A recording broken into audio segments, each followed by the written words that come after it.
안녕하세요. 3일 경제독립TV입니다. 5차 재난지원금 관련해서 전국민 지급은 기정사실화됐고 이 가운데 지급 금액이 이슈로 떠오르고 있습니다. 김부겸 국무총리는 최소 22만 원을 얘기를 한 사항이고요. 당초 정부는 25만 원 얘기를 했습니다. 그리고 1차 때는 1인당 40만 원 나왔었죠. 40만 원씩 지급이 된다면은 20조 정도 예산이 소요가 됩니다. 그런데 정부안대로 25만 원씩 5천만 명 지급을 한다면 예산이 12조 정도 들어가게 됐습니다. 관련해서 여러 가지 언론 보도가 쏟아지고 있는데요. 전국민 재난지원금 여야 대표 지급하기로 합의했다. 야당과 해프닝이 있었죠. 어쨌든 분위기는 전국민 지급으로 가고 있는 상황입니다. 관련해서 최신 업데이트 내용을 알아보는 시간을 갖도록 하겠습니다.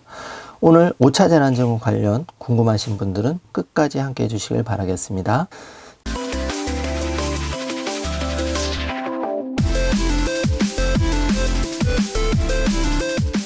자, 그럼 바로 시작합니다. 김부겸 총리 여야 합의하면 재난지원금 전국민 지급을 검토하겠다 이렇게 기사가 나왔고요. 소상공인 관련해서 신속한 지급 8월 셋째 주부터 지급을 하겠다. 그리고 손실보상은 오는 10월 말부터 지급을 한다 이렇게 기사가 나왔습니다. 한편 이 가운데 청와대는 당정 재난지원금 갈등에 지금은 국회의 시간이라고 역시 등을 떠밀고 있는 그런 분위기를 보여주고 있는데요. 역시 책임지지 않는 모습을 보여주고 있는 것 같습니다. 정부가 귀를 닫자 자영업자가 드디어 거리에 나섰는데요. 국에서 올라오신 자영업자분들이 시위를 하고 있습니다. 오죽 답답하시면 이렇게 시위까지 할 정도인데요. 안타까운 현실이 되풀이되고 있죠. 관련한 손실보상금 10월 말 지급했다는 기사가 나오고 있고요. 소상공인 희망회복 자금은 8월 셋째 주부터 지급될 것으로 차관회의에서 나오고 있습니다. 야당도 여당도 여러 가지 복잡한 입장이 있어서 안타깝게 자꾸 일정이 미뤄지고 있는 그런 상황입니다. 송영길 민주당 대표와 이 대표는 일전에 전국민 재난지원금 지급에 합의를 했었는데요. 야당 쪽에서는 이준석 대표가 다시 이를 뒤집는 발언을 했죠. 그렇지만 당위성 전국민 지급에 대해서는 이준석 대표도 소상공인 두텁게 지급하고 나머지 재원에 대해서 전국민 지급하겠다 이렇게 나온 상황입니다. 지금 여론조사는 팽팽하게 갈리고 있습니다. 5차 재난지원금 지급에 대해서는 모든 국민에게 줘야 한다는 응답이 41.5% 반반 정도 나뉜 상황입니다. 이 와중에 대선주자 각자 입장대로 여러 가지 말이 쏟아지고 있는데요. 이재명 경기지사는 과감히 날치기라도 해서 전국민 지급하자. 오죽하면 이렇게 날치기 주장까지 나오겠습니까? 국민을 볼모로 해서 계속 시기가 늦어지다 보니까 결국은 당초 5차 재난지원금 전국민 위로금 성격이 자꾸 희석되고 있는 그런 안타까운 상황입니다. 민주당은 전국민 대상 지급으로 당론을 이미 정해서 여야 합의는 7월 23일까지 끝낸다는 일정인데요. 다음 주 코앞으로 다가왔기 때문에 시간이 별로 없습니다. 지금 여야가 합의를 해도 빠듯한 일정인 상황입니다. 여야와 정부가 첨예하게 대립을 하고 있는 상황인데요. 홍남기 경제부총리 해임 해석까지라도 지급을 하겠다. 지금 이렇게 얘기가 나오고 있습니다. 지금 흰겨루가 계속되고 있는 가운데 25만 원이냐 20만 원이냐 25만 원은 정부에서 80% 국민들 금액으로 나온 얘기고 20만 원은 이재명 경기지사가 20만 원씩 10조 25만 원을 하면 12조 5천억 이렇게 되고 있는 상황이죠. 이 가운데 여당은 전국민 재난지원금 당론을 추진하고 추경을 대폭 손질해서 4조에서 4조 5천억을 중액해서 소상공인을 좀 더 지원하고 전국민 재난지원금 지급도 추진하고 있는 상황입니다. 이준석 국민의힘 대표는 대선 앞두고 재난지원금 지급 말자는 입장, 전략적으로 옳은가 이렇게 했는데 방법론에서는 전국민 재난지원금 지급이 맞다고 보는 것 같습니다. 정확한 민심이고요.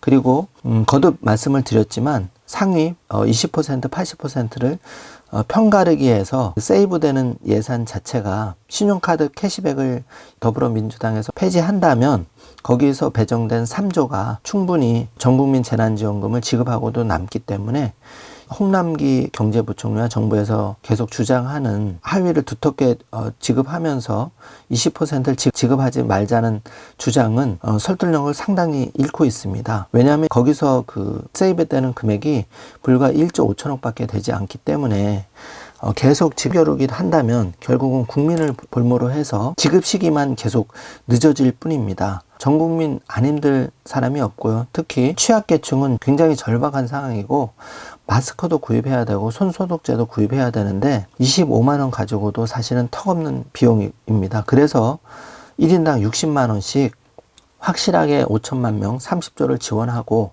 나머지 추경을 통해서 소상공인 지원을 하자는 얘기가 국민들로부터 계속 나오고 있는 이유이기도 합니다. 빠르고 신속하게 지급을 해야 지금 4단계 거리두기가 효과를 볼 수 있다고 생각하는 국민이 많습니다. 정부와 여당, 야당 한가하게 이 공을 넘기고 당기고 이런 상황이 아닙니다. 이 가운데 괄목하는 뉴스가 하나 나왔는데요. 소상공인 기준입니다. 1인당 100만 원에서 900만 원, 최대 900만 원에서 1인당 최대 3천만 원까지 희망회복자금 예산 조정이 됐습니다. 중소벤처기업부 차관이 15일 정부 서울청사에서 발표를 했죠. 소상공인 손실보상제도 신속 추진을 통해서 소상공인 자영업자들의 경영상 손실을 보상하기 위해서 마련된 조치인데요. 10월 8일부터 본격 시행을 앞두고 있습니다. 소상공인 보호 및 지원에 관한 법률 개정안이 공표가 됐습니다. 정리하자면은 이제 국회의 시간으로 공이 넘어온 거는 맞고 다만 청와대가 지금은 국회의 시간이라고 마냥 등을 떠밀어서는 안 되는 상황입니다. 국정 최고 책임자 대통령이 나서서 정지 작업을 해야 될 시점으로 보여집니다. 당연히 미리 이런 액션이 취해져야 되는데 안타까운 시간이 계속되고 있고요. 이 와중에 재난지원금 전국민 지급에 대해서 경제부총리, 국무총리 입장이 제각각인데요. 이럴수록 지금 초점 3중으로 빠져들기 때문에 여기에 대해서 당초 이 위로금 차원의 재난지원금 이 씨앗을 뿌린 분이 정리를 하셔야 된다고 많은 국민들이 그렇게 생각을 하고 있고요. 어차피 전국민 재난지원금 결정을 했다면 금액의 문제도 빨리 매듭을 짓고 지급 시기도 4차 거리두기 효과가 극대화해서는 가장 신속하게 지급을 해서 국민을 통합하면서 분위기를 살릴 수 있는 게 결국은 정부의 역할이고 대통령의 역할인데요. 여당 서로 이해 당략을 따질 때가 아닙니다. 그만큼 절박한 상황인데요. 자꾸 싸움만 하다 보면 지급 시기만 늘어날 뿐인데요. 정리를 하자면 국민들의 입장은 지금 최대한 8월 달에 전 국민 지급 빠르게 해라. 최소 25만 원, 최대 60만 원 개인 기준입니다. 그리고 소상공인이 어려움을 겪고 있는 거는 다 알고 있습니다. 추가 경정 예산을 편성해서 정부에서 최대 3천만 원까지 얘기가 나왔는데 이거는 실질적으로 어려움을 당하고 있는 소상공인, 어려움을 겪고 있는 분들 두텁게 지원을 해라. 이게 국민의 준엄한 목소리입니다. 이번 시간에는 5차 재난지원금 전국민 지급과 관련한 최신 업데이트된 내용, 여론의 방향에 대해서 그리고 국민의 목소리에 대해서 업데이트를 해드렸습니다. 많이 고통받고 계시는데요. 다 왔습니다. 국회 일정 7월 23일 이제 긴박하게 돌아가고 있는데 여러분께 조금이라도 도움이 되는 유익한 내용이 나왔을 때 신속하게 알려드리도록 하겠습니다. 오늘 내용이 조금이라도 도움이 되셨다면 좋아요, 구독, 알림 설정 부탁드리겠습니다. 날씨가 많이 더워지고 있는데요. 이럴 때일수록 건강 잘 챙기시고 백신 예약 접종 서둘러 마치시고 정말 위험한 상황입니다. 개인의 안전, 가족 안전 꼭 잘 챙기시고 오늘 하루도 무탈한 하루가 되시기를 소망하겠습니다. 영상 시청해 주셔서 감사합니다.